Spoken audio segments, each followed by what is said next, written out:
ئەم کاتتان باش هەل لە سەرەتای دەستپێکردنی شۆڕشی نوێەوە لە ساڵی 1970 تا ئێستاشی لەگەڵتا بێت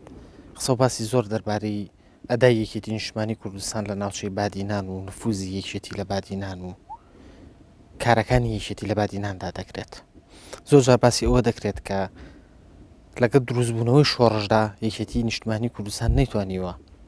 پێگە و نفوزی بەهێز بۆ خۆی لە ناوچەی بادیناندا دروست بکات بۆ پێی بەشێکی زۆری خەڵکی ناوچەی بادینان لەگەڵ پارتی دیموکراتی کوردستاندا بوون یان بەشدار بوون لە شۆڕشی ئەیلولدا و هەلە سەر ڕێبازی پارتی و بارزانی ماونەتەوە.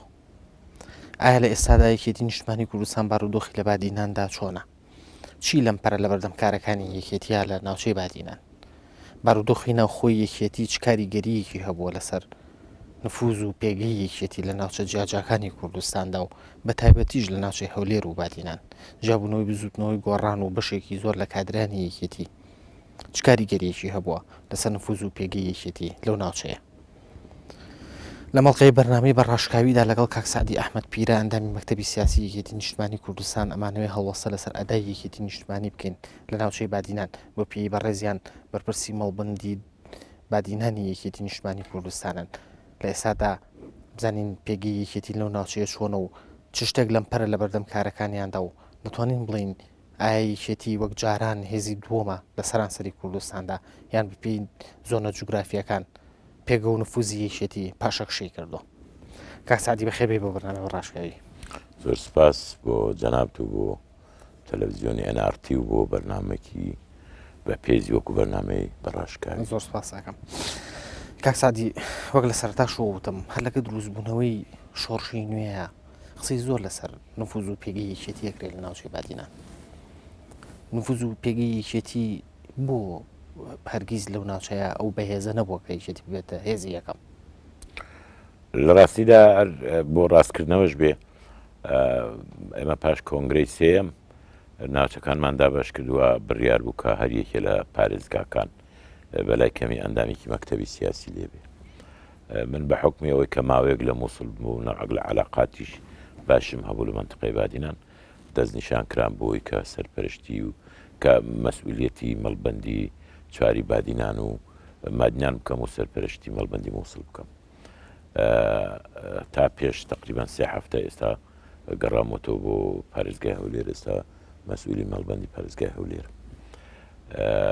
ئەو ماوەی ساڵ و نیوەی کە من لە بادینان بووم زۆر زیاتر و باشتر من بادینانم ناسی یا بڵێن پارێزگای دهۆکم ناسی. 2 ساڵیش پێش ئەوە کووتم لە سەرەتای بەرنامەی ڕزگاری عێراق من 2 ساڵ لە مووسڵ بووم دیسان ئەو عەشایری کوردی کە لە مووسڵ هەیە درێژە پێداری عەشایری بادینانن نیوەیان لە پارێزگای دهۆکن نیوەشیان لە ناوشاری مووسڵ و دەوروبەری مووسڵدان. ئەوەی کە پەیوەندی بە پێگەی یەکێتی نیشتیمانی کوردستان هەیە یا بەلای کەمی لە هەرێمی لە کوردستانی عێراق لە هەرێمی کوردستانی عێراق لە سەرەتای شەستەکانەوە 2 مەدرسە دروست بووە. یەکیان باڵی مەکتەبی سیاسی یەکیان پارتی دیموکراتی کوردستان بە سەرۆکایەتی خوا لێ خۆش بوو مستەفا بارزانی. لە کۆنیشەوە باڵی مەکتەبی سیاسی خەڵکی هەبوو لە ناوچەکانی بادینان لە ناو عەشایر لە ناو خوێندەوار بە تایبەتی لە ناوچەکانی ئامێدی لە ناو دهۆک لە زاخۆ لە سمێل لە ناو ئێزیدیەکان و لە ناو ئاکرێش. تۆ بێوە بزانی کە ئەو بە تایبەتی زاخۆ ئامێدی ئاکرێ بە ماوەی دوایی بە دهۆکیش مەجالێکی گرنگ بوون بۆ مەسەلەی فکر بە تایبەتی لەبەرەوەی لەسەر حدودی تورکیا بوون یان لەسەر حدودی سووریا نزیکن هەر بیر و بۆ چوون و هزرێکی تازە هات بێ داخلی هەرێمی کوردستان بێ لەوێ قۆناغی یەکەمی بووە. ئێستا کەش ئەو عایلانەی کە کۆن لەگە باڵی مەکتەبی سیاسی بوونە پاش ئینشقاق کرد ناو پارتی بوو ساڵی 60 عایلانە هەرماون نەوەیان و نەوەی نەوەیان بەشی هەر زۆری یەکێتی. لە دوای کە یەکێتی دروست بوو من تەسەور دەکەم دیسان لە مەنتقەی بادینان یەکێتی ژمارێکی زۆر کادیری باشێ و بەڵام ئەو پێگە بەهێزەی کە یەکێتی نیشتیمانی کوردستان لە سەرەتاوە لە سلێمانی هەیبوو دوای لە هەولێر پەیدا بوو لە بادینان هەرگیز نەبوو. بادینان هەمیشە لە بادینان یەکێتی نیشتیمانی کوردستان هێزی دووەم بووە ئەکید لەو چەند ساڵی دوایی بە تایبەتی پاش انتخابی دووەم 2005 بە دواوە گۆڕانکاری زۆر گەورە هاتووە هێزی تریش هاتمتە مەیدان ئەو فرە حیزبی کە باسی لێوە دەکرێت بە معنای کەلیمە هەیە لە بادینان هەیە ئیسلامیەکان هەن یەکێتی هەیە پارتی هەیە گروپ و لایانی بچووک و بچووکتر هەیە بزوتنەوەی گۆڕان هەیە و بزوتنەوەی ئیسلامی هەیە زەحمەت چێشان هەیە سۆسیالیست هەیە حزبی شوعی هەیە زۆر گروپ بوو تەجەموعاتی تر هەن لە بادینان بەڵام دیارە لە ئەنجامی شەڕی ناوخۆی کە ئەو فترەیە هەبووە بادینان بە تاک حیزبی حکومڕانی کراوە یعنی هەتاگە حیزبەکانی تر لە هەولێر و لە سلێمانیش هەبوو بن لەوێندە لە بادینان ئەوەندە مەجای ئیشکردنیان نەبووە هەمووی لە ژێر فشاری شەڕ و ماچینەی ئیعلامی کە لە خزمەت شەڕدا بووە ڕێگا و بواری نەداوە بە حیزبەکان ئێستا لە ناوچەی بادینان لەنە ئەو هەموو هێزەیە یەکێتی هێزی چۆنەوە یەکێتی توانم بڵێم هێزی لە هەندێک قەزا و ناحیە هێزی دووەمە لە هەندێک هێزی سێمە ینی لە خوار سێمەوە دانەبەزیەوە دانەبەزیوە ڕەنگە زیادی کردوێ دانەبەزیوە وەکوتم گۆڕانکاری هەیە وەوە علاقەی بە بەڕاستی بە ئەوە هەیە یەکێتی بە تەنها دابەزەیە بەیەکەوە دابەزی یەکێتێگە بە تەنها دابەزێ لە بادنان ئەکید دەنگی زیاتر دێنێ لەوەی کە بەیەکەوە لەگەڵ پارتی بەیەک لەست دابەزێتەوە ئەبێ ئەوە بزانی مەسەرە عینی ئەو یەکێتی کە ئێستا لێرە هەیە لە سلێمانیە لەبەر ئەوەی لێرە حکومڕانی بەلای کەمیام سلێمانی منتقەی نفوزی یەکێتی بووە لە کاتی هەبوونی دوو ئیدارەی یەکێتی نیشتیمانی کوردستان بووە خەڵک هەرچ مشکلەیەکی هەبی خەتاکەی دەجێڕێتەوە بۆ یەکێتی نیشتیمانی کوردستان ڕەخنەی هەبی گلەی هەبی جا لە هەر بوارێک لە دهۆکی ئێستا عینی وایە هەر خەتایەکی هەبی گلەیەکی هەبی ڕەخنەیەکی هەبی دەیجێڕێتەوە بە پارتی دیموکراتی کوردستان چونکە یەکێتی لەوێ لە ئیدارە بەشداری کردووە نە ئەو شەراکەتە حەقیقی هەیە کە خەڵک بە چاوی خۆی بینی یەکێتی تەسیری هەیە ڕۆژانە لەسەر ژیانی تاک و گروپ و ئەوە تاسیری خۆی هەیە من پێما و گۆڕانکاری لە بادنیانی شاتیە ئەگەر سەیری ئامارەکانی پارتی دیموکراتی کوردستان بکەی بە تایبەتی ئەو سەرژمێری ئاماری ئەندام و ئەو سەرژمێری لەو ماوەی دوایی کردیانە شتێک بڵاوبووە لە ڕۆژنامەکان کە گوایە ئەمە راپۆرتێکی مەکتەبی ڕێخستنی پارتی دیموکراتی کوردستانە کە پێشترێ پارتی دیموکراتی کوردستان باسی 85% دەکرد ئێستا باسی 65% دەکات لە بادنیان هەیەی یعنی مۆبالەغەشی لێ کرابێ یا لی نەکرابێ ئەمە زۆر کەم بووەتەوە لە چاو ئەو ڕێژەیە کە پێشتر دایانوت و باقیەکەی لە بادینان خەڵکەیە سەربەخۆ بەڵام سەربەخۆش مسەیە سەر ڕۆ کوردی ناموسەیەز نییە یعنی کە بێتە سەر ئەوەی سەرپشک بێ هەڵبژێرە لە بینی ئەم تەیفە لەو حیزبانە ئەکرد حیزبەکەی هەڵی دەبژێرە و دەنگی بۆ زۆر باشە کاسادی زۆرینەی خەڵک و زۆرینەی کادرانی یەکێتی خۆشیان پێیان وایە ئەگەر یەکێتی و پارتی بەجا دابەزن دەنگی یەکێتی زیاکە ئەم هەستەلێکیوە سەرچاواگرێ من ئەگەر سەیری ئەو چەند ساڵی دوایی بکەی مەسلەی تعاملی یەکێتی بە تەبیعەتی یەکێتی چونکە یەکێتی ڕێکخراوێک بووە مەرکەزیەت لە ناو یەکێتی کەمتر وا بوو کۆی لە پارتی هەیە لە ناو یەکێتی تەیار لایەنی جیاجیا بوونەکە یەکێتی لەسەر ئەساسی نیمچەبەرەیەک دروستوە دائیمەن نەوعێک لە ئازادی ڕادەربڕین و ئازادی لە نووسین و ئەو دیسپلینە حیزبیەی کە لە ناو پارتیە بۆ قەت ناو یەکێتیانە بووە و ئێستا کەژ نییە هەندێک جار لەسەر شکلی فکر خلافاتی فکری خۆی تەرح دەکات هەندێک جاریش تەکەتولێکی بێمەحتەوایە تەکەتول و کتلەبازی بێمەحتەوایە و ئەمە خۆی لە خۆیدا وای کردووە کەلنا لێرە حتا بیر و ڕای جیاوازیش هەتا بە بەرخورد لەگەڵ مەسەلەی ڕای گشتی و ڕۆژنامەی ئازاد و ئەوانش کراوەترە لە ناوچەکانی ترکە لە بادینانێ لە ناوچەکانی تر بۆیە من تەسەورەکەم خەڵکێک هەیە یا بڵێن شەریحەیەکەیە لە بابەتی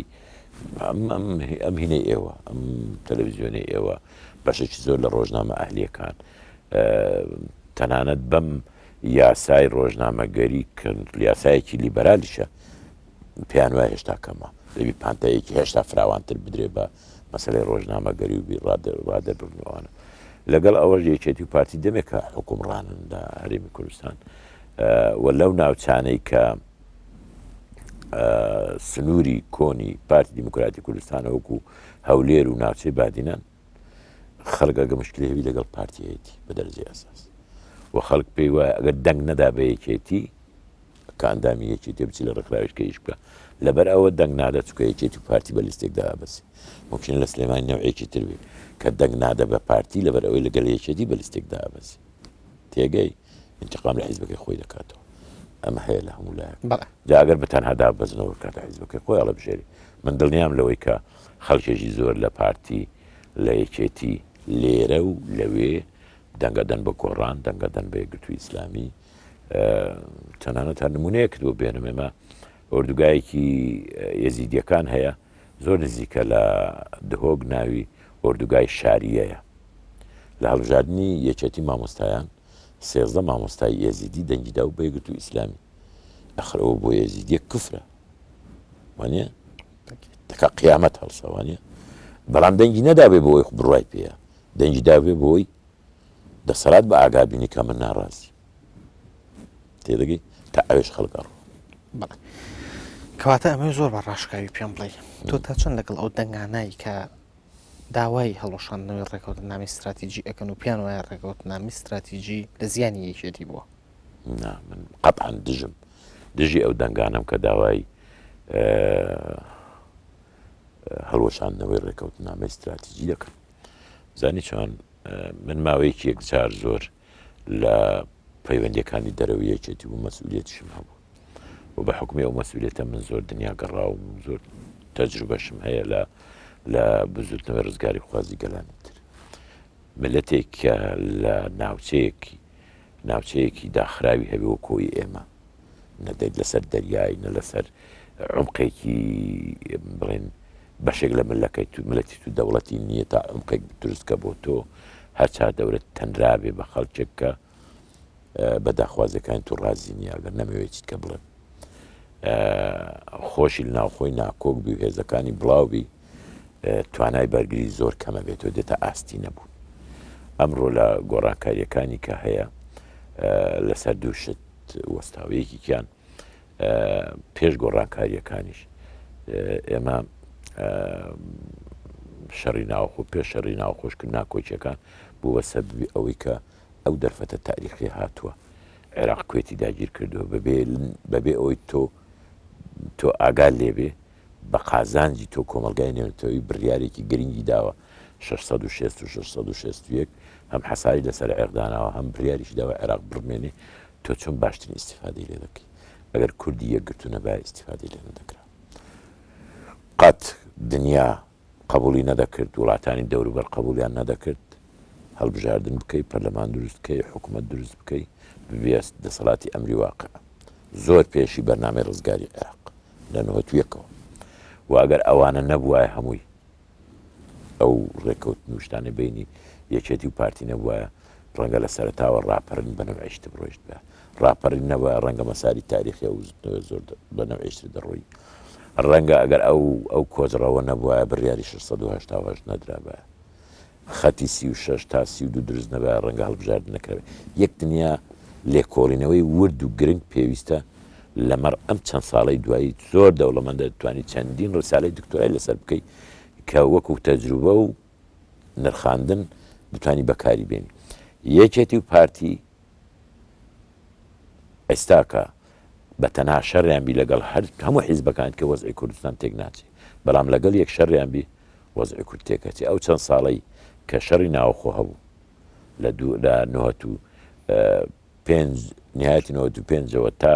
تقریبا 97 و 2000 یەک دنیا زەرەری لە ئێمەدا ئەوانەی کە دۆستمان بوو لە ناوەندەکانی دەسەڵات هەمووی تووشی ئیحراجیاتی زۆر گەورە بوون لە بەرامبەر هاوپەیمانەکانیان چۆن تەعامل لەگەڵ ئێمە بکەن تەعامل لەگەڵ ئێمە لە چێ بکەن ئەخە معقولە ئەوان لە پاپا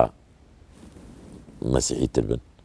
ناکرێ ئەوان لە ئێمە کورتتر بن ئێمەوە شەڕی یەکتری دەکەین دەمانێت وەزعی خۆمان بەرە و نەهامەتی ببین ئەوان داوای چی بۆ ئێمە بکەن کە بە خۆمان بە هیچ رازی نین هەموو توانەکان جێ بکەن ئەوە تەجروبەیەکە تەجروبەی دووەم تۆ ئەگەر ڕۆ سەیر بکەیت کەمە بگەڕێتەوە تاریخ گەورەترین شەڕی دنیا لە قەرنی ڕابردوو پێش ئەویش لە ئەوروپا بوو چ شەڕی مەذهبی چ شەڕی عالمی یەکەم و شەڕی عالمی دووەم بۆ ئەوروپا دەستی پێکرد دروستکردنی اتحادی ئەوروپی و اتحادی گومرکی و اتحادی ئەمنی و سیستێمی دیفاعی مشتەرەک و تا گەیشتە دروستکردنی یورۆ و نەهێشتنی سنوور و پاسەپۆرت تەوحیدکرا بۆ نەهێشتنی شەڕ و لە خزمەت بژانەوەی اقتصادی وڵاتەکانی خۆیان لەوەتی ئەوە بووە هیچ شەڕێک لە ئەوروپا بووە زۆر باشە بەڵام ئێستا کە ئێمە ئەگەر باز لە شەڕی ناوخۆ بکەین ئەگەر شەڕی ناوخۆ ئەو زەڕبەیە لە کورد دابێ بەڵام ئەو شەڕی ناوخۆش هەرێکێتی و پاتی کرد ئێوەش قیادیان وانە بۆ بەعقڵەتی ئەو کاتە ینی ڕێدرا و شەڕە دروست بوێ ئاخە خۆی ئینسان پاشی خەسارەت دائیمەن پاش تەجربەیە کەمە عاقڵترە و من پێم وایە ئەو نوع عەشەرانە کە دروست دەبێ تۆ دەبێ حسابی ئەوە بکەی ڕاستە ڕەنگە ئیستیعدادێکی ذاتی هەبووە نەوعێک لە تەحلیلی سەقەت هەبووە بۆ بارودۆخەکە و ڕەنگە لە ناو کادیر و لە ناو زۆرینەی سەرکردایەتیش ئیرادەی شەڕکردنی یەکتری بەهێزتر بووە لە یەکتری قبولکردن پێیوا بوو هەر یەکە بەرژەوەندەکانی پارێزراو دەبێ گەلاکەی تر نەمینێ ئەخیرن هەردوو لا بۆمان دەرکەوت کە بەرژەوەندی وڵاتانی دەوروبەر لە بەردەوامبوونی ئەو شەڕەدایە و لە حەسمبوونی دانیە بەڵکو ئەم پێیان ناخۆشە یەکێتێکی زەعیف و پارتێکی بەقووەتە بێ یا پارتێکی زەعیف و یەکێتێکی بەقووەتە بێ بەڵکو ماوەیەکی زۆر ئەخەو شەڕی جادە بوو لە دوکانەوە دەڕۆی هەتا ئەو دیوی کۆی و بداریش کە عیبعینی ڕێگادا دەگەڕاوە تا نهایەتی کۆی ئەو لە لای یەکێتی چەند کەسێک شەهید دە و پارتی دێگو ئەوەن دەمان کورد لای پارتی بەڵام لە هەردوو حالەت کورد بدەکوژرە لە تواناکانی کوردی کەم دەبووە لێرە لە ئیمکانیات و لە بڕوا و متمانەی دنیا و کۆمەلگای نێونەتەوەی بە کورد بەڵام مەبەستمەوە بوو ببوورە ینی ئێوە ئەو کاتە کە تۆ و سەرکردایەتێکی یەکێتی ئەوانەی پارتیش بە هەمان شێوە بێگومان تەجروبەی چەندین وڵاتمان لەبەردەسا بوو کە بە شەڕی ناوخۆ نەگەیشتنە هیچ وانە تەنانەت ئەوانەی ناوەڕاستی ئەفریقیا هەر هاوکات بوو لەگەڵ شەڕی ناوخۆی کوردستانە ڕواندا و بۆڕۆندی و ینی ئەو کاتە باشتر نەبوو بیر لەوە بکرێتەوە کە بەڕاستی و شەڕە ناگاتە نەتیجە وە کەسیان قوبوڵ ناکەن زەعیف بن هەردووکیان و پێک بمێنەوە هەرو کاتە کۆتایی پێبێنرایە ڕاستی دەوێ حەز لێ ڕاستەکەی لێ نە ئەو ساونە ئێستا کە شانازی بە شەڕە ناکە لە هەردوو ئێمە زۆر جار دانیشین ڕەفیقی شەخسیشمان هەیە لە ناو یەکتری پێکەوە دانیشین و ڕەفاقەتی منداڵیشمانەکە دادیش پێکەوە قساکەین زۆر جار باسەکەین یەک کەس نییە شانازی بەو شەڕە ناکە بووش شەڕەکە بووەش وقد مەسئولێتی ئەو شەڕە ممکنە مەسئول مەفرەزەیەک مەسئولە شەخسێک یان دوو شەخص مەسئول بن لە هەڵایسانی شەڕەکە و بڕیارەکان لە ئاخری بڕیاری سیاسی بوونە بەڵام ئێمە بەگشتی تحملی نەتایجە و شەڕە دەکەین واگەر ڕۆژێکی مێژوو نووسێکی باویژدان ئەو نووسێتەوە پێویستە هەر کەسەوە بە ماوقعی خۆی مەسئولێتی بەربکەوێت بەڵە زۆر باشە لە مەسەلەی ڕێکەوتنی استراتیژی هەبووین ئەو ڕێکەوتنە استراتیژی نێوان ئێوە پارتی کۆتایی بۆ شەڕە هێناوە ئەو ڕێکەوتنی استراتیژی یەکەم کۆتایی بۆ شەڕە هێناوە و ئەمە حەل نەبووین هەر کەسەمان حیزبی خۆمان ماوە هەر کەسەی منافەسە ماوە جاروێت تو شەڕی ساردیش دەبین لە ناو یەکتری شەڕی سارد بەڵام کۆتایی بە شەڕی گەرم هێناوە ئەوڵن دووەمی ژیان ئەم ڕێکەوتنەی ئێستا کە هەیە بەردەوام دەبێت هەتا قەناعەتمان وابێ لەسەر هەرێمی کوردستان و تاکێک لە هەر یەک تاکێک تهدیدێک نییە هەتا تهدید بەردەوام بێ بارودۆخی ناوچەکە ڕوون نەبوونەوە و کەنالیزە نەبوونی ماف و ئەرکەکانمان بە پێی دەستور نەوەک لە گەرنتی و زەمانەتی تێدابی ئەم ڕێکەوتن نامە استراتیژی زەروریە دەتوانین بە یەک جملەیەک بڵێن ئەم ڕێکەوتن نامە استراتیژی کرۆکی ئەمنی نەتەوەی و نیشتیمانی بەڵام تۆ لەگەڵ ئەوەیە نیت کە ڕێکەوتن نامی استراتیژی تەنها کۆتایی بە شەڕی گەرم هێنا ڕاستە ئێستا ئەم ساڵ کە من و تۆ قسە ئەکەین 14 ساڵە یەکێتی و پارتی گولێکیان بەرامبەر توی نەتەقانەوە ئەمە شەڕی ساردەرمەوە تا ئێستا هەردوو ئیدارەیە و هەردوو بودجێ و هەر دەمینێ ئەو شەڕی ساردە دەمینێ لە بینی تو شەڕی سارد نا ئێمە دەبی باشە بەڵام خۆ ئێمە گەر باز لە تەجروبە بکەین ئێمە بەش تەجروبەی شەڕی ناوخۆیە تێپەڕین ئەی بۆ ئیستا تەجروبە لەوە وەرناگرن یەک حکوومەت و نا هاوڕێ من پێم وایە ئەم مەوزوعات جدایە. ئێمە مەسەلەی لە سیستێمێکی فرەحیزبی با بە یەکلیستیدا بەزێ، بەڵام هەر کەسە دەیەوێ بە هاوڵاتی ڕابگەێنێ کە ئەم بەرنامە مشتەرەکە بەشی زۆری جێپەنجێمینی پێوەیە. ئەو هونەری منە ئەو بەرنمەیە وە گەڕانەوە بە خانوە قوڕەکان، یارمەتی لە سلفەی زەواج، یارمەتی لە سلفەی عقار، بیمەی بێکاری، تواناسازی، پرۆژەی ئاودێری لە کوردستان دوور. ئێمە ناتوانین تا قیامەت زەراعەتی خۆمان بە تەمای سەلات الئیسقا بێلین. دەبێت دەست پێ بکەین ئەو یەکدنیا ئەومان هەیە ئیسیفادەی لێ بکەیت. پارتی ڕەنگە بڵێ نەخر ئێمە هەر کەسەمان ئەوەمان هەیە. جا ئەگەر ئەوە بە ناوی هەڵمەتی هەڵبژاردننی ئینتیخابی و منافەسەیەکی شەریف لە چوارچێوەی سیستێمێکی دیموکراتی دەیبینی وەکو پرۆسەی دیموکراتی، یان پێ بڵێ شەڕی سارد کەیف خۆتە، بەڵام ئیمکانی تەقەکردن لە یەکتر و هەڵایسانی شەڕ نەماوە، ڕۆژ بە ڕۆژ کەمتریش دەبێت کە ئەمەش گرنگە. بەتەشیت من کاک سعدی ببوورە، من مەبەستم ئەوە بوو کە ئێستا تۆ لەگەڵ ئەوەیە کە حکوومەت یەک حکوومەتە من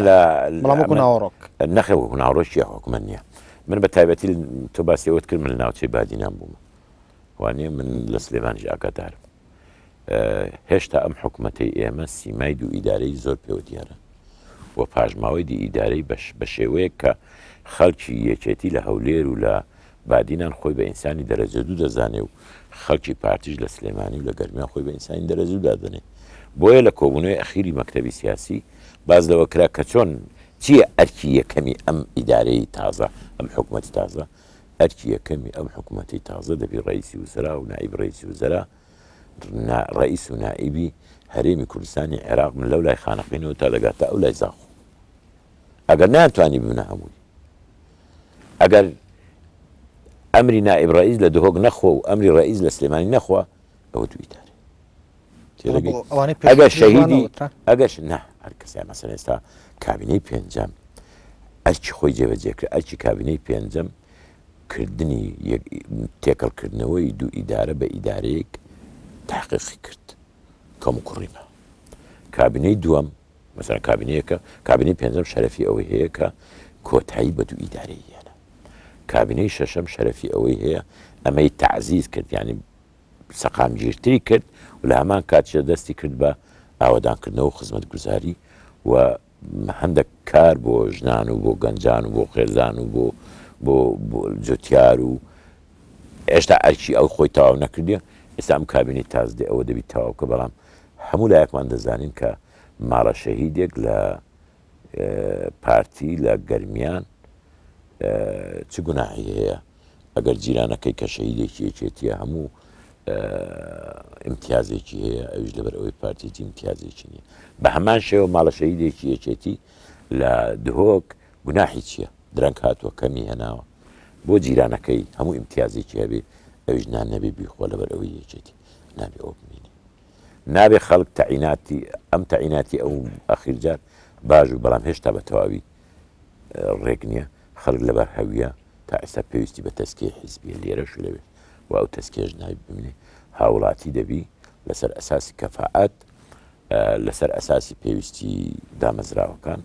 تەعین ببێ و وەربگیری تا ئەو بمینێ حەقی تۆیە بەردەوامبی لەسەر ئەوەی کە دیاردەی دوو ئیدارەی قێزەون ژیانی بە خەڵک تاق کردو. بەڵێ زۆر باشە. کاک سعدی پێشتریش بۆ کابینەکانی کە زۆر قسە لەسەر ئەو مەسەلەیە کرا، ینی